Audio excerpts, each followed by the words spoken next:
संजय काकांचं नाव अचानकपणे आल्यामुळं सम्राट महाडिक असतील, अमरसिंग देशमुख असतील, पृथ्वीराज देशमुख असतील, वैभव पाटील असतील, हे सगळे अचानक इच्छुक झालेले आणि त्यांची इच्छा जागृत झालेली आहे. तरी लॉबिंग सुरू झालेलं आहे. पण अर्थात निर्णय देवेंद्र फडणवीस आणि अमित भाई शाह केंद्रीय गृहमंत्री घेतील. आता याच्यामध्ये सगळ्यात महत्त्वाचं नाव आहे की भाजपचे जिल्हाध्यक्ष सम्राट महाडिक. सम्राट महाडिकांसाठी नुकतंच मुख्यमंत्र्यांची भेट सतीश देशमुख आणि काही आमदारांनी घेतल्याची चर्चा आहे. दुसरी गोष्ट, पृथ्वीराज देशमुख जे भाजपचे माजी जिल्हाध्यक्ष आहेत ते सुद्धा त्यांना मागच्या वेळेला पोटनिवडणुकीत म्हणजे एकच वर्ष त्यांना संधी मिळाली होती. म्हणजे शिवाजीराव देशमुखांच्या निधनानंतर जी निवडणूक झाली होती त्याच्यामध्ये सतीश देशमुखांनी त्यावेळेला पक्षप्रवेश केला नव्हता. नीता केळकर ज्या महिला नेत्या सांगलीच्या आहेत, त्या शेखर इनामदार जे आहेत जे संघटनेचं काम करतात, किंवा मकरंद देशपांडे जे आहेत की जे संघटनेचं काम करतात, यांनासुद्धा विधान परिषदेची अपेक्षा आहे. असं असताना अचानकपणे संजय काकाचं नाव आल्यामुळे सगळ्यांना आश्चर्य वाटलं. पण या सगळ्या नेत्यांमध्ये विधान परिषदेचं नाव व्हावं, तिकडं पृथ्वीराज देशमुख यांच्याबरोबर संग्राम देशमुख हे सुद्धा माजी जिल्हा अध्यक्ष आणि जे यांचा पराभव पदवीधर मतदारसंघात झाला ते सुद्धा इच्छुक आहेत. अर्थात शरद लाड जे तिथले आहेत त्यांना पदवीधर मतदारसंघातून तिकीट मिळणार आहे, त्यामुळं ते त्यासाठी इच्छुक आहेत. पण या विधान परिषद इच्छुकासाठी भली मोठी रांग ही सांगली जिल्ह्यातून आहे.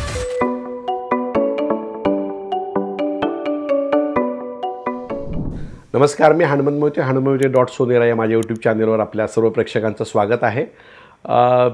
विधान परिषदेच्या निवडणुका जाहीर झाल्या आहेत आणि पुढच्या महिन्यामध्ये निवडणूक विधान परिषदेची होणार आहे. म्हणजे ज्या विधानसभेतून विधान परिषदेत 10 जागा जायच्या आहेत त्यासाठी निवडणूक होणार आहे आणि त्यासाठी सांगली जिल्ह्यातनं सुद्धा अनेक जण इच्छुक आहेत.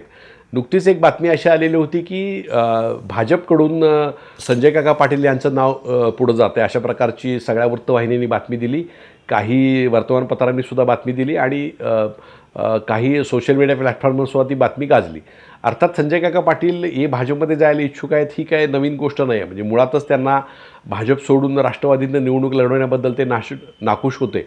ज्यावेळेला त्यांचा पराभव लोकसभेमध्ये विशाल पाटलांनी केला त्यानंतर त्यांनी त्यांचा मुलगा प्रभाकर पाटील यांची उमेदवारी ही जवळजवळ निश्चित झालेली होती. पण अजितदादांनी स्वतः संजय काका पाटलांना तशा प्रकारचे आग्रह केल्यामुळं ते स्वतः राष्ट्रवादीकडून उभारले. पण त्यावेळेस त्यांचा नकार होता.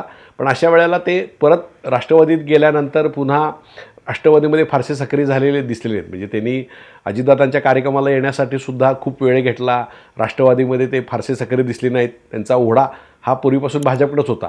पण अचानकपणे त्यांनी तासगाव नगरपालिकेला लागल्यानंतर अजितदादांचा त्यांचा फोन झाला की त्यावेळेला ते म्हणले की आपण राष्ट्रवादीकडे निवडणूक लढवली पाहिजे. पण तरीसुद्धा अजितदादांना थेट नकार संजय काका पाटलांनी कळवला होता आणि त्यानंतर स्वतःच्या चिन्हावरती निवडणूक लढवून तासगाव नगरपालिका जिंकली.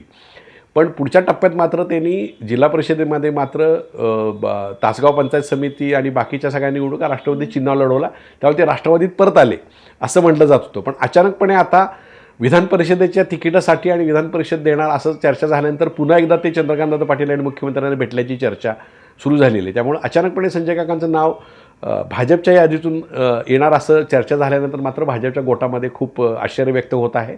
कारण भाजपमध्ये सांगली जिल्ह्यात खूप इच्छुक या विधान परिषदेसाठी आहेत. आता याच्यामध्ये सगळ्यात महत्त्वाचं नाव आहे की भाजपचे जिल्हाध्यक्ष सम्राट महाडिक.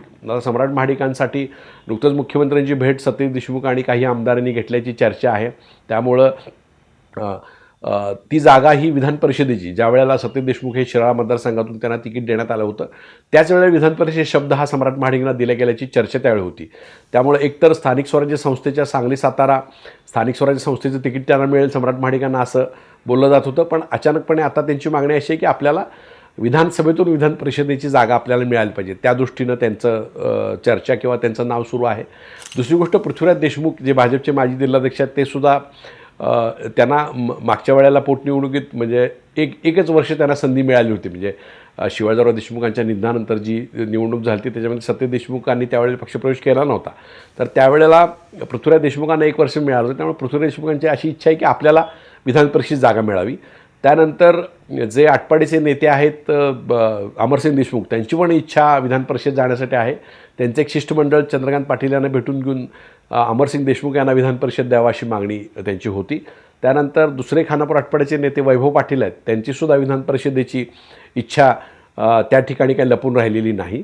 याचबरोबर नीता केळकर ज्या महिला नेत्या सांगलीच्या आहेत, त्या शेखर इनामदार जे आहेत जे संघटनेचं काम करतात किंवा मकरंद देशपांडे जे आहेत की जे संघटनाचं काम करतात, यांनासुद्धा विधान परिषदेची अपेक्षा आहे. असं असताना अचानकपणे संजय काकाचं नाव आल्यामुळे सगळ्यांना आश्चर्य वाटलं. पण या सगळ्या नेत्यांमध्ये विधान परिषदेचं नाव व्हावं, तिकडं पृथ्वीराज देशमुख यांच्याबरोबर संग्राम देशमुख हे सुद्धा माजी जिल्हा अध्यक्ष आणि जे यांचा पराभव पदवीधर मतदारसंघात झाला ते सुद्धा इच्छुक आहेत. अर्थात शरद लाड जे तिथले आहेत त्यांना पदवीधर मतदारसंघातून तिकीट मिळणार आहे, त्यामुळं ते त्यासाठी इच्छुक आहेत. पण या विधान परिषद इच्छुकासाठी भली मोठी रांग ही सांगली जिल्ह्यातून आहे.